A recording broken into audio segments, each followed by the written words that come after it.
Good morning. What a great morning, huh?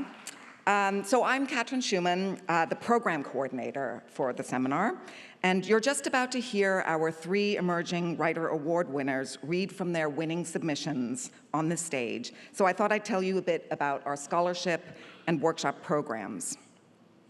In the audience today, we have a group of dedicated teachers and librarians from all over the country. Teachers and librarians, hello, who have been awarded scholarships to attend the seminar. Each year, we offer tuition and lodging support to up to 20 teachers and librarians so they can take inspiration and energy from the seminar back to their classrooms and institutions. We also provide scholarships to teachers, librarians, and students in our community through arrangements with Key West High School, the Key West Public Library, and Florida Keys Community College. The 3 writers you're about to hear are part of our award program that's aimed at encouraging and supporting fresh and diverse literary voices in the categories of poetry, novels, and short stories. Winners of the Scotty Merrill Award, Cecilia Joyce Johnson Award, and Marion Russo Award receive full tuition to the seminar and workshops, airfare and lodging support, as well as an honorarium. I also run the KWLS workshop program, for which writers and book lovers, up to 120 of them, come to Key West to study with 8 to 10 of today's most esteemed writers. Each year, we offer fellowships to 15 or more students, providing tuition and lodging support to make this incredible opportunity available to those who otherwise might not be able to attend. Thank you to our patrons and our sponsors who make this all possible. Thank you.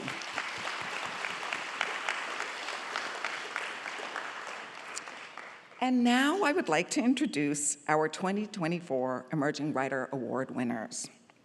Erika Higgins Ross won the Marianne Russo Award for a novel in progress.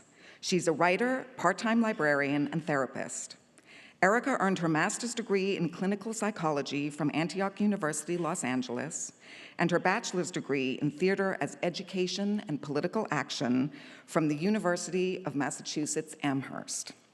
She's been awarded writing residencies through the studios of Key West, Star Island, and Key West Literary Seminar, and was longlisted for the 2024 Granham Foundation Prize. Prittha Bhattacharya is a Bengali-American writer and is the winner of the Cecilia Joyce Johnson Award for Short Story. She's a doctoral candidate in creative writing and literature and an Imprint C. Glenn Cambor Fellow at the University of Houston. She's received support from the Elizabeth George Foundation, Breadloaf, Napa Valley, and Sewanee's Writers' Conferences, Willapa Bay Air, and the Alliance for Young Artists and Writers, among others. Veronica Silva, a Cuban poet from Miami, is the Scotty Merrill Award winner in poetry. She's an alumna of the Kenyon Review's Writers' Workshops and holds an MFA degree from the University of Central Florida, where she received a Provost Fellowship in Poetry. And our first reader is Erika Higgins Ross. Please welcome her.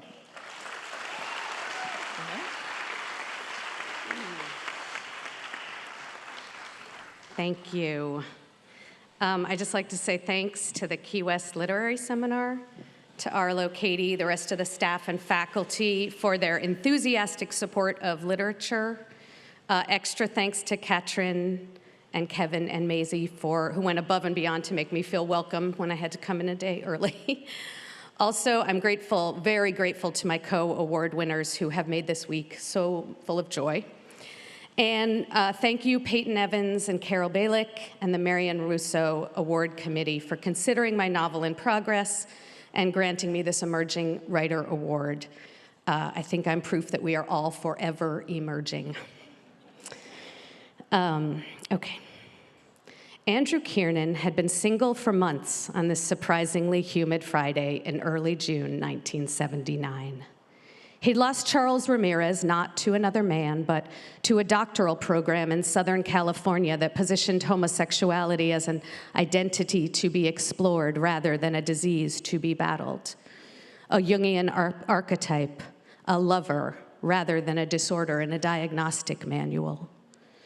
Andrew wasn't surprised when Charles left. It seemed inevitable that a man pursuing a doctorate, aching to change the world, would grow tired of a man who hadn't even applied to college. In the late 1960s, Andrew had been so focused on fleeing suburban New Jersey, he hadn't been able to conceptualize tackling college applications, letters of recommendation. What would he have written his essay about anyway? My father is my hero. No. Growing up one of 5 boys in an Irish family, no. He didn't need college to defer military service. The draft board had pathologized what he hadn't yet embraced. He heard one of the military brass whisper sissy as they dismissed him, the only time that word brought him relief. Without the confines of an accredited program, Andrew engaged with history just for the love of it. His job at the Strand meant that whenever anything caught his interest, he had 500,000 books at his beck and call. This Friday morning, the pile of books in his St. Mark's Place rent-controlled apartment were all about the history of his neighborhood. Andrew had landed here the way so many gay youth landed in the village, as a refugee. Like any immigrant group, a few landed and opened a shop, a church, a bar. Word traveled, more followed. Over morning coffee, Andrew read about how his neighborhood had once been Klein Deutschland. Germans had constructed these ornate buildings that were crumbling now, rich orange bricks, aggressively European. He turned to a chapter on the General Slocum ship fire, which had killed over 1,000 people out for an afternoon sail on the Hudson River, in sight of shore. A communal tragedy that resulted in slews of Germans moving uptown, reconvening on the Upper East Side as if one could shake off devastation with relocation. General Slocum, he said out loud. Why did it sound so familiar? And then he said, General Slocum, Procol Harum. Procol Harum was the name of a band that his best friend Carol loved. The first line of Whiter Shade of Pale was lodged deep in his brain in Carol's wispy voice. We skip the light fandango.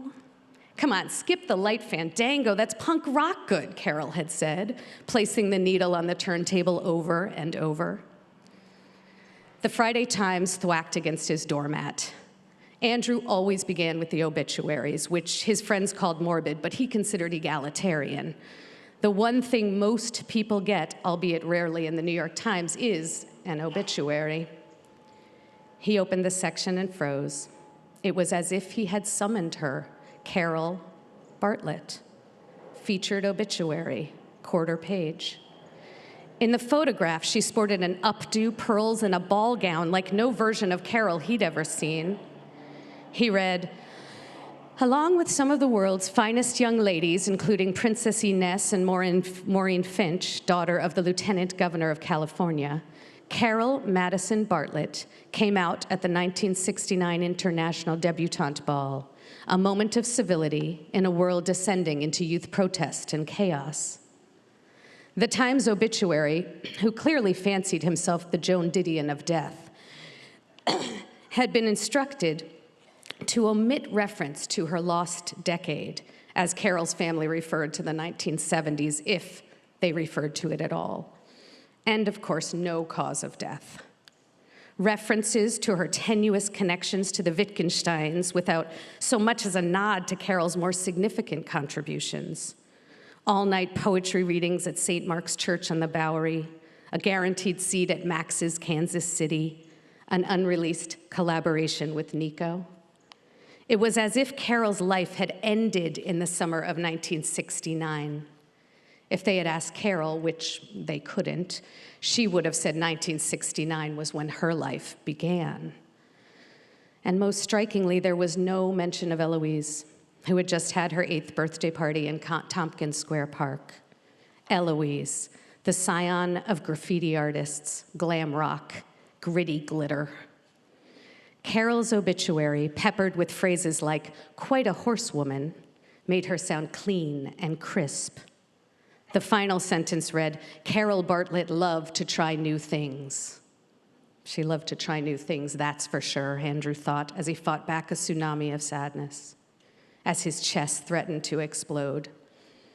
His family's practical training kicked in, and instead of indulging heartbreak, he put on his nicest pair of chinos, a button-down Oxford, and headed through the humidity to take the subway to the Upper East Side, where strangers were gathering in memory of his best friend, whose identity, after all she'd done to transform it, had been reduced to Brearley girl, debutante, loved horses.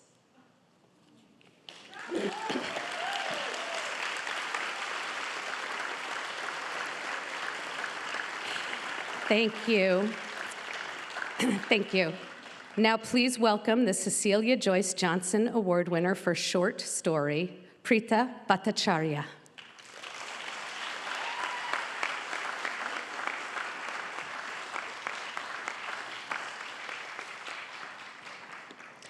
Hello. Hello. A huge thank you to Cecilia Joyce Johnson for this incredible honor. Thank you, Katrin, Arlo, everyone involved with Key West Literary Seminar for the opportunity, and what a pleasure it is to read and share this experience with my compatriots, Erika and Veronica. So I'm going to read some excerpts from a story called Surrogates, and all you need to know is that the narrator, Neil, was outed as gay in front of his parents after they found him kissing another boy in a Tesla, and is soon dumped and begins his freshman year at Princeton, where he tries relatively unsuccessfully to find a place for himself. Surrogates. Art history is a last-minute addition. The lecture hall is large, and the professor speaks so softly, you have to glance over at the notebook of the guy sitting next to you. He hasn't written anything down. Rather, he sketched miniatures of each of the 20 paintings that have been covered in the last half hour. What the, you think, squinting at a Thumbelina-sized replica of Fabriano's Adoration of the Magi, but you said it out loud, and when the guy turns to look at you, smiles when he sees what you're gaping at, you swear you've never seen such a beautiful brown boy in your whole goddamn life. You figure you must have done something pretty extraordinary because by some good karma, you and Praveen Kapoor get paired to work on the class project. Does anything stand out to you? He asks at the museum a few weeks later. Why is this an assignment, you ask, pretending to be bored? Neil, come on, this whole class is bull. Take any painting. One day the professor will tell you what it supposedly means. Return a week later, and I'll guarantee everything she says will be entirely different. And here I was, thinking it was your major, afraid of offending you.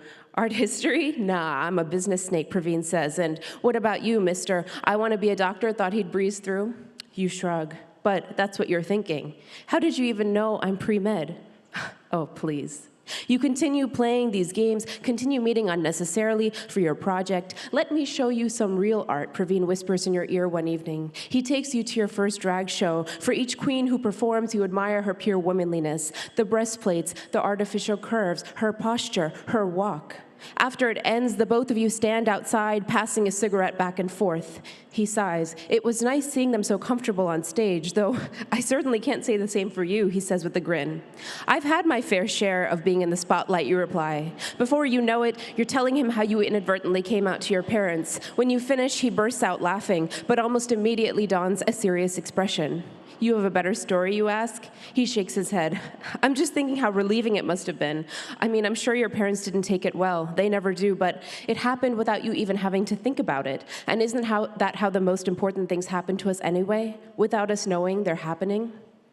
You don't reply. Instead, you stare ahead at the passing cars, listen to the muted sounds radiating out of the club. In your periphery, you watch Praveen lift his arm and feel his palm stroke the back of your head. Suddenly, you grab his neck and you kiss. Then you return to your dorm room and you fuck. And all you can think to say, but don't, is something happening. But the next day, he's gone, though you don't realize how gone until 3 days later, like no Facebook, no replies to your texts or calls, nada, no Praveen in art history. Did he drop the class just because of you? No Praveen, period.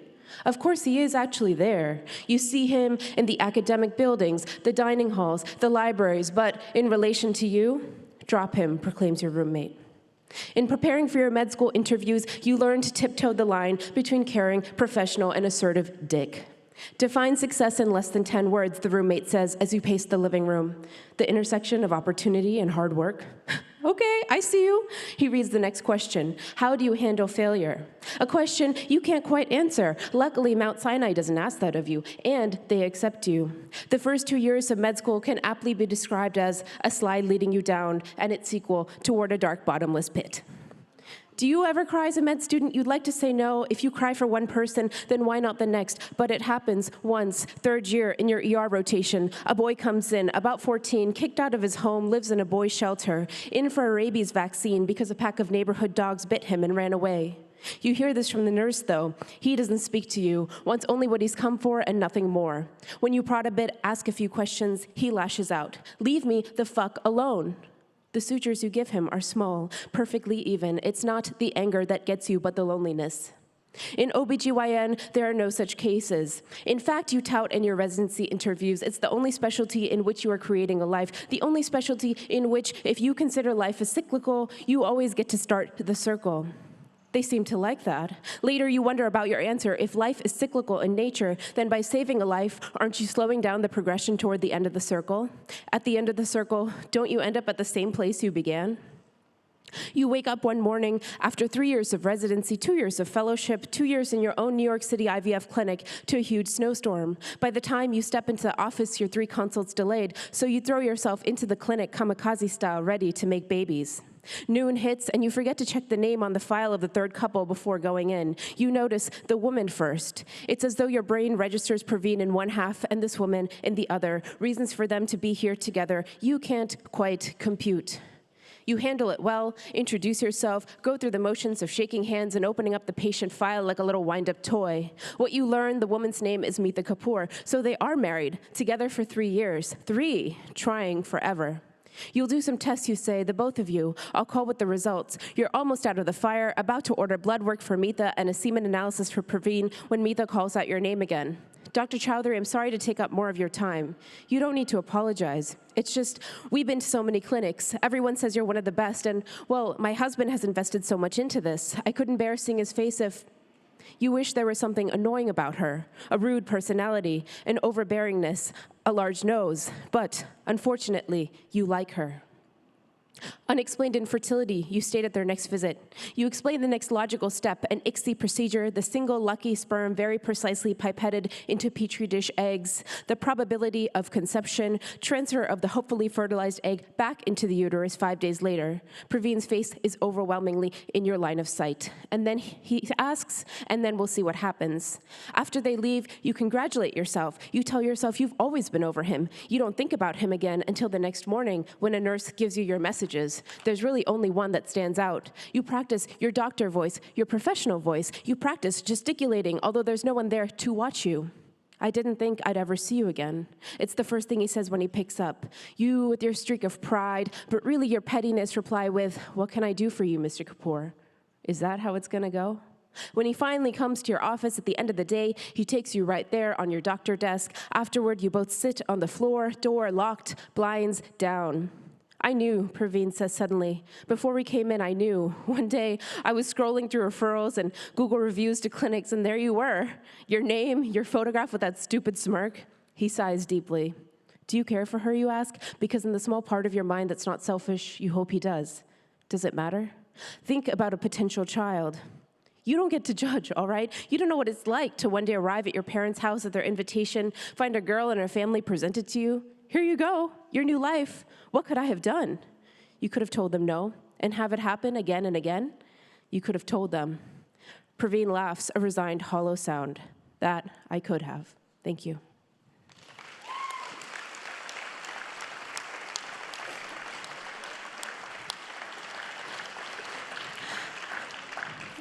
And last but not least, winner of the Scotty Merrill Award in Poetry, Veronica Silva.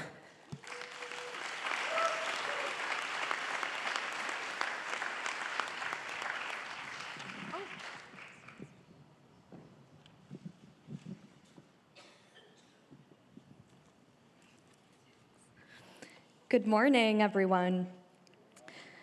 Before I begin, I'd like to thank Holly Merrill and the Dogwood Foundation for endowing this award, as well as Billy Collins for considering and selecting my work, and Katrin and Arlo, of course, for their warm welcome and generosity this weekend. On being seen. It's love bug season, and somewhere between your town and mine, we stop at a gas station to fuel up and scrape their guts off our windshields. The dog is whining in my back seat, wondering why I've left him. A pickup truck pulls up next to me, and the top half of the man's body is practically falling out of his rolled down window. "Is that your boyfriend?" he asks. You're at the next pump, preoccupied with your own bug-smudged glass, and I say yes, confident it's the right answer and he'll drive away.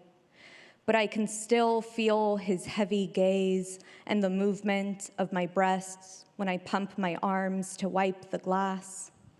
I want to turn away from him, but I remember the backs of my thighs, my ass, the anatomy of prey, humans, and our forward-facing eyes.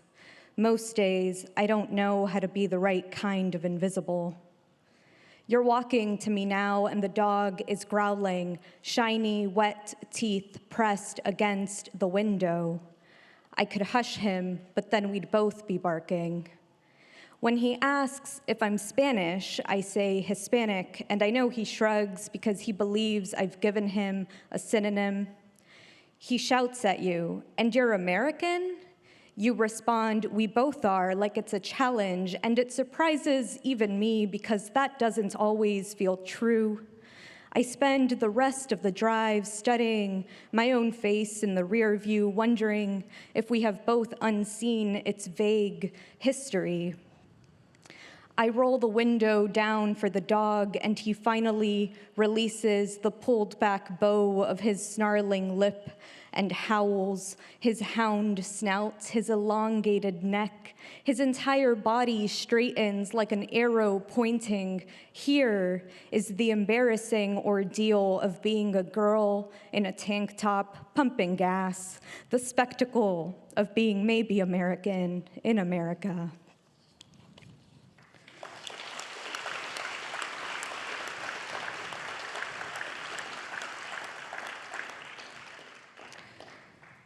Etymology of meal. A meal is first of all a unit of time. My grandmother fills her burlap sack, tells the man at the rice scale that I am her first granddaughter, the one who made her a grandmother. From the root me, meaning to measure, as in month, moon, trimester. How far back before I find the first mother whose stomach burst like a sigh? A woman is first of all a unit of time. My grandmother pours the rice on the dinner table and all the women sit. A woman is first of all a unit of women. We flatten the rice with our hands the way I've seen my father shuffle domino pieces. Related to the root mel, as in to crush, to grind. Consider rice thrown at brides.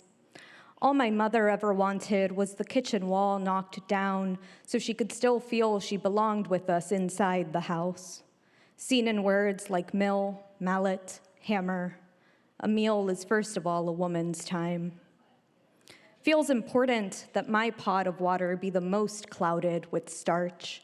Proof of some kind. We learned early about monopolizing sacrifice. Then there's immolate or molar. Sort the rice for pebbles, silt, grains pitted with cavities. My mother sucks a loose crown from her gums, a crevice into which she tucks the debris. So you don't crack a tooth, she says to me. But why speak of cracks to show who's hurting? Even my mother's laugh breaks her open. The phrase mealy-mouthed, to be afraid to say what one really thinks, evolved from sweetness, mead, Merlot, honey drink. Later, in her big kitchen, she hides the bay leaf in my father's spoon, a joke evolved from years of fixing his plate. Her face feigns surprise when he spits out the crushed flakes. Under the table, she knocks her knee into mine to make sure I notice her smile, the crevice, the tiny joy peering out of it.